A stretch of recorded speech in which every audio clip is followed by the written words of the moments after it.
गणपति बप्पा मोरया।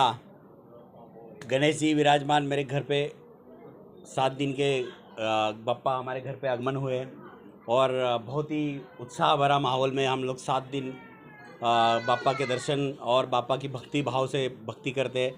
और पिछले ये मेरा 19 साल हुआ है बापा को हम लोग बसते।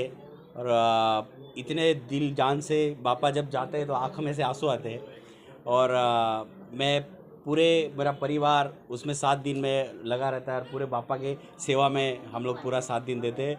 और छठे दिन हम लोग कथा सत्यनारायण पूजा वगैरह और महाप्रसाद वगैरह रखते हैं और भजन के साथ हम बापा की विदाई 7वें दिन इतने उत्साह उल्लास भरे हम लोग पूरे ढोल ताशों के साथ बापा का विसर्जन करते हैं। और जाते समय बापा आँख में आंसू आते हैं। बापा बस सबको सबका कल्याण करे और सबको आशीर्वाद दे कि हे बापा सबको सुखी रखे। धन्यवाद। माँ motor driving, safe and sure driving. Driving એ શોખ સાથે આપની મોટી જવાબદારી પણ છે. અમારા ઇન્સ્ટ્રક્ટર દ્વારા સચોટ અને સરળ માર્ગદર્શન.